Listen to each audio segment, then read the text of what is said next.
নমস্কার বন্ধুরা, আজকে হলো বড়দিন। আর বড়দিন উপলক্ষে বাইরে থেকে কেক না কিনে ঘরেই কিন্তু বানিয়েছি নিরামিষ কেক। কেক বানানোর জন্য এখানে যে প্রথম উপকরণটা নিয়েছি সেটা হলো চিনির গুঁড়ো। এখানে চিনির গুঁড়োটা কিন্তু অবশ্যই তোমরা ব্যবহার করবে, আর তা না হলে কিন্তু গরম দুধের মধ্যে চিনিটা ভিজিয়ে রেখে দেবে। এখানে কিন্তু সমস্ত কিছুই আমি এরকম একটা চায়ের কাপ মেপেই কিন্তু নেব, তাহলে আমার সমস্ত উপকরণটা যদি পারফেক্ট হয় আমার কেকটাও কিন্তু পারফেক্ট হবে। তারপরে দিয়ে দিয়েছি আমি হাফ কাপ পরিমাণ সাদা তেল। তোমরা যদি তেল ব্যবহার না করতে চাও অবশ্যই কিন্তু বাটারটা গলিয়ে নিতে পারো। তারপর যে শুকনো উপকরণগুলো দেব, তো তার জন্য এখানে দেখো, এখানে আমি নিচ্ছি 1.5 কাপ পরিমাণ ময়দা। অবশ্যই ময়দাটা কিন্তু চেলে নেবে, ময়দার মধ্যে যে লাঞ্চগুলো থাকে সেগুলো কিন্তু আর থাকবে না। তো দেখো ময়দাটা কিন্তু আমি চেলে নিচ্ছি। এখানে 1.5 কাপ পরিমাণ কিন্তু ময়দা নিয়েছি।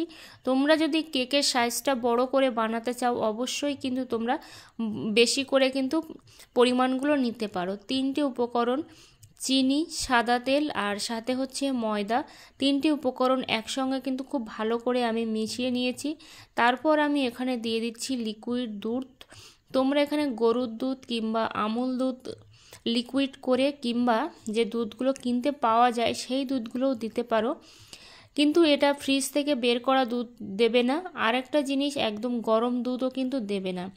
তোমরা এখানে কিন্তু দুধটাকে নর্মাল করে নেবে। আমি কিন্তু একেবারেই নর্মাল মানে ঠান্ডা করেই কিন্তু নিয়েছি। তারপর দেখো পুরো দুধটাই আমি দিয়ে দিলাম। ব্যাটারটা ঠিক এরকম টাইপের হবে, ঘনত্বটা যেমন খুব বেশি হবে না আবার কিন্তু খুব বেশি পাতলাও হবে না। ঘনত্বটা দেখো ঠিক এরকমভাবে হচ্ছে। তো দেখেই তোমরা বুঝতে পারবে ঠিক কিভাবে আমি কেকটা তৈরি করছি। আর এইভাবে যদি তোমরা তৈরি করো পারফেক্ট কিন্তু তোমরা কেক বানাতে পারবে। আর যারা একেবারেই নতুন কেক বানানোয় তারাও কিন্তু খুব সুন্দর পারবে, কারণ আমি কিন্তু একদম নতুন আর প্রথম কিন্তু কেক বানিয়েছি একদম সহজ উপায়ে। তারপর দিয়ে দিলাম আমি বেকিং পাউডার। বেকিং পাউডার যতটা নিয়েছি তার 3 ভাগের 1 ভাগ কিন্তু এখানে আমি বেকিং সোডা নিচ্ছি, যেটা খাওয়ার সোডা। সেই সোডাটা কিন্তু আমি এখানে ব্যবহার করেছি, একদমই বেশি পরিমাণে করা যাবে না। তারপরে দিয়ে দিলাম এর মধ্যে কোকো পাউডার। তো কোকো পাউডারটা দিলে কিন্তু একটা চকলেট ফ্লেভার আসে আর খেতেও কিন্তু দারুণ হয়, সেই জন্য কিন্তু এখানে আমি কোকো পাউডার দিয়ে দিয়েছি। এটা পুরোপুরি অপশনাল, তোমরা দিতেও পারো না দিতেও পারো, আমার কাছে ছিল সেই জন্য আমি দিয়ে দিয়েছি। তারপর দেখো খুব ভালো করে কিন্তু ব্লেন্ডার দিয়ে ব্লেন্ড করে নিচ্ছি। এভাবে সুন্দর করে তোমরা ব্লেন্ড করে নেবে। দেখো কত সফট হয়েছে ব্যাটারটা। ব্যাটার যত ভালো হবে কেক কিন্তু পারফেক্ট হবে। তারপরে দেখো আরও কিন্তু বেশ কিছুক্ষণ আমি এই ব্যাটারটাকে কিন্তু নাড়াচাড়া করে নিয়েছি। আর কত সফট হয়েছে। কোকো পাউডার দেওয়ার পরে কিন্তু একটু হলেও কিন্তু এটা চিটচিট হয়ে যাবে, যেহেতু এটা চকলেট ফ্লেভার।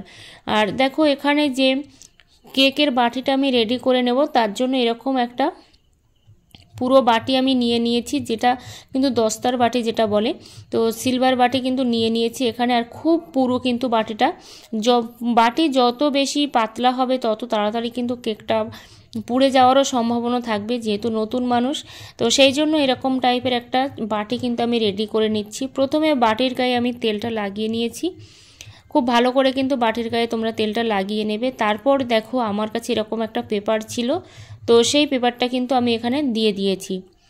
তার ওপর দিয়েও কিন্তু আমি তেল ব্রাশ করে নিয়েছি। আমার যেহেতু ব্রাশ নেই সেই জন্য আমি হাত দিয়েই কিন্তু নিয়েছি। আর এই দিকে দেখো আমি কিন্তু উনুনটা ধরিয়ে তার উপরে বালি দিয়ে দিয়েছি। তারপরে দিয়ে দিলাম একটা স্ট্যান্ড। তো স্ট্যান্ডটা দিলে কি হবে, সরাসরি বালির যে আগুন সেই আগুনটা কিন্তু কেকের উপরে লাগবে না বা কেকের বাটিতে লাগবে না, তাহলে তোমাদের কেকটাও কিন্তু নষ্ট হবে না। ওদিকে আমি 15 মিনিটের মতো যে কেকের যে কড়াইটা সেই কড়াইটা কিন্তু বসিয়ে রেখেছি বালিটা গরম হওয়ার জন্য। আর এদিকে দেখো কেকের ব্যাটারটা কিন্তু ঢেলে দিচ্ছি, যে কেক টিনটা আমি রেডি করেছি তার মধ্যে কিন্তু ঢেলে দিচ্ছি।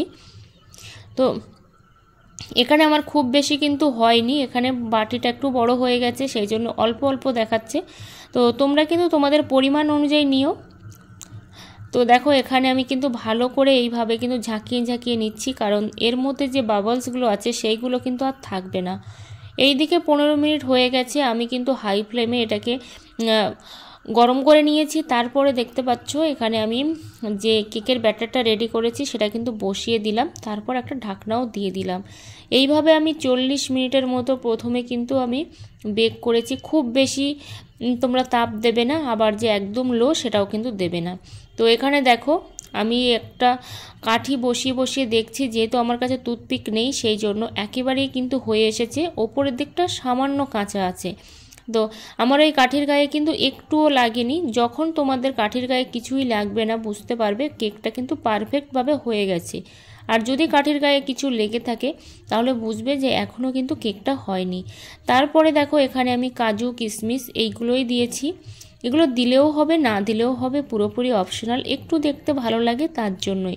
আরও 10 মিনিট আমি কিন্তু একদম নিভু উনুনে রেখে দিয়েছিলাম। তারপর এখানে দেখো আমি কিন্তু কেকটাকে ছাড়িয়ে নেব, আর এটা কিন্তু পুরোপুরি ঠান্ডা করে নিয়েছি, না হলে একদমই কিন্তু ভেঙে যাবে ঠান্ডা না করলে। আর এটা কিন্তু ফ্রিজের মধ্যে দেয়নি, একদম নর্মালি কিন্তু বাইরে রেখেই আমি এই ঠান্ডাটা করে নিয়েছি। কত সুন্দরভাবে দেখো ছাড়িয়ে যাচ্ছে, কোথাও কিন্তু ভেঙেও যাচ্ছে না, এত সুন্দর হয়েছে। আর প্রথমবারের চেষ্টাতেই কিন্তু আমি এত সুন্দর কেক বানিয়েছি, তোমরাও চাইলে কিন্তু বানাতে পারো, কোনো রকম সমস্যা নেই। কেক বানাতে যারা ভয় পাও তাদের কিন্তু কোনো রকম সমস্যা হবে না। এটা কিন্তু আমার প্রথমবারের কেক, দেখো এতটা সফট হয়েছে। এবার তোমাদেরকে আমি কেটে দেখাচ্ছি। আর এত ভালো ফ্লেভার এসেছিল যেটা কিন্তু বলেই বোঝানো যাবে না যে কেকটা এত ভালো হয়েছিল আর এত ভালো ফ্লেভার এসেছিল।